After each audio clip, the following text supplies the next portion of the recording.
11.9 trillion. That is how much Tinubu government has borrowed in just 9 months, from January to September 2025. 9 months. Now, here's the question Peter Obi just asked publicly, and I want you to think about that carefully. Out of this 11.89 trillion that was borrowed in those 9 months, only 3.10 trillion went to capital projects, road, hospitals, schools, infrastructures, the things you can see and touch. So what happened to 8.79 trillion? Nobody in the government has answered that question. Not even the finance minister, not the budget office, not the presidency, nobody. But Peter Obi is now asking directly, was it spent on recurrent expenditure? Was it used for entertainment at Aso Rock? Or was it transferred into what he is calling Renewed Hope Agenda 2027 to fund the election campaign? Today, we are going into this story completely. The numbers, the allegations, what is true, what is alleged, and what all of it means for you and your family. So stay with me. Here's a quick one. Do you want to start creating football content without ever showing your face, but do not know where to begin? The Football Content Blueprint teaches you exactly how to do that. From how to clip football videos, use AI to create viral football content, and grow a football page from zero. No camera, no experience. Just AI and your passion for football. Comment football below to get instant access now. Welcome back to this channel. This is Adeoti Abayomi. Nigerian politics, current affairs, straight and simple every single day. Subscribe right now and turn on the notification bell so that you don't miss any video when we drop. And today we are following the money. So let's go. Section number 1. The numbers Peter Obi is working with. Now, let me establish what Peter Obi is actually saying, because before we assess whether he is right or wrong, we need to know exactly what he's claiming. Peter Obi posted this on his verified X handle on Tuesday. He said, this Tinubu administration has engaged in remarkably imprudent borrowing, escalating Nigerians' total debts to approximately 200 trillion. This represents an increase of over 100 trillion within just 3 years. Now, let me give you the comparison that will put all of this in context. Buhari accumulated roughly 49 trillion in debt during 8 years in office. Tinubu has added over 100 trillion just in 3 years. 3 years, more than double of what Buhari borrowed in 8 years. But here is where it gets really specific. Peter Obi cited data from Federation government showing that Tinubu's government borrowed 11.89 trillion in just its first 3 quarters in 2025. From January to September, the planned borrowing target for that period was 10.34 trillion. So they exceeded their own borrowing target by 1.54 trillion. And of that entire 11.89 trillion that was borrowed, only 3.10 trillion was allocated to capital expenditure during the same period. So let me do the simple mathematics that Peter Obi is doing. 11.89 trillion was borrowed, 3.10 trillion to capital projects. That leaves us with 8.79 trillion that is not accounted for in physical projects. And Obi described the absence of any official explanation for those unaccounted for as the most disturbing aspect for financial management fiasco under the Tinubu government. Are these numbers accurate? Yes. They come directly from the government's own budget office data. Peter Obi did not invent these figures. He pulled them from their official government sources and asked the uncomfortable question about what the government is not explaining. Section number 2, the campaign fund allegation. Now, let me address this second part, right? This part of this story will divide you in the comment section. Peter Obi pointedly asked whether the unspent borrowed funds were channeled into recurrent expenditure used for entertainment of guests at Aso Rock, or transferred to what he called the Renewed Hope Agenda for 2027 election campaign funds. Now, I want to be honest with you about the specific allegation, because this is where Peter Obi moves from verified data into political accusation. The 200 trillion debt figure is verified. The 11.89 trillion borrowed in 9 months is actually verified. The 3.10 trillion going to capital projects is also verified. The 8.79 trillion gap is also a verified mathematics. But the specific claim that the unaccounted balance is being funneled into 2027 election campaign funds, that is just an allegation. Peter Obi himself phrased it as a question, not a confirmed statement. He asked whether it happened. He did not categorically say that he has proof that it has actually happened. However, here is why the question is legitimate and worth taken seriously.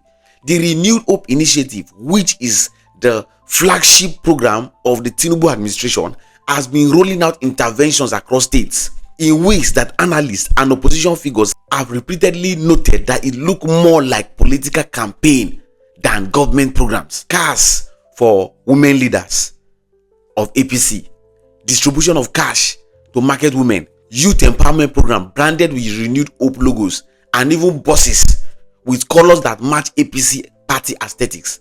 So when a government borrows heavily and those borrowed funds are not clearly traceable to specific capital projects, but political programs branded for the 2027 election are running across the country at significant expense, the question Peter Obi is raising, it becomes very reasonable one.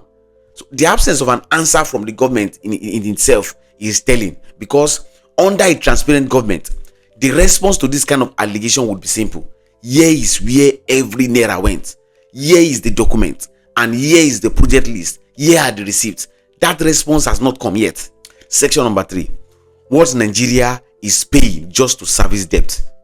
Now, let me add something that makes this boring story very painful. With Nigerians' total public debt at 159.28 trillion as at April 2026, according to Debt Management Office, every single Nigerian now owes 670,000 naira as their individual share of the national debt. So every man, every woman, every child, every born baby in Nigeria today enters the world already owing 670,000 naira to foreign and domestic leaders. And you are going to pay. And the cost of servicing this debt is crippling. Nigeria is projected to spend about $11.6 billion on debt servicing in 2026 alone. That is nearly half of the country's expected revenue going into repayment obligations. Think about what that means practically. Nearly half of every naira the government earns does not go to roads, hospitals, or schools. It goes into paying back the money that was previously borrowed. Money that Peter Obi has now shown was not fully deployed into the project it was even supposedly borrowed for. And the borrowing is not even slowing down. Recent external borrowing alone includes approximately $6 billion from a UAE and UK arrangement and $1.2 billion under consideration from the World Bank, and an additional 516 million through Deutsche Bank, bringing the latest known external loan commitment to roughly 7.8 billion. So Nigeria is borrowing more money to service the money it has already borrowed, while the original borrowed money is not even fully accounted for. That is the cycle Peter Obi is describing. Section number 4. Peter Obi's rights, the honest assessment. Let me do what we do on this channel, right, which will give you both sides. Where Peter Obi is completely right is this: the debt numbers are real. The overshoot on borrowing target is real. The gap between what was borrowed and what went to capital projects is true and real. The absence of a clear government explanation is real. Those are facts from official government data. No one in the Tinubu government has disputed them yet as at the time of recording this video. Where you should be careful is the specific allegation about campaign funds. That one is an allegation because there's no documented proof. Peter Obi framed it as a question. It is a reasonable and legitimate question, right, given the circumstance, but it is not yet proven. And on this channel, we distinguish between what is confirmed and what is alleged. The government's defense, when they have responded at all, is that some of the borrowed funds went into recurrent expenditures, which include salaries, running costs, and social intervention programs. That is technically a valid use of borrowed funds under Nigeria's budget law. So even if it's physically terrible practice, because you should not be borrowing money to pay for day-to-day running costs, that is like taking personal loan to pay for groceries. You still need groceries next month. Now you have to take a loan again. But here's the bottom line. Even if we accept government's recurrent expenditure defense entirely, it does not make the situation better. It actually makes it worse. Because if Nigeria is borrowing at a scale that exceeds its own target, the money is not being used to build the infrastructure that will grow the economy or generate revenue. The revenue that will be needed to repay the loans. And the government cannot and will not provide a clear accounting of where this money went. That is financial management fiasco Peter Obi is describing. and the numbers actually support Peter Obi. Section number 5, what this means for every ordinary Nigerian. Let me bring this down from trillions and billions to our everyday life.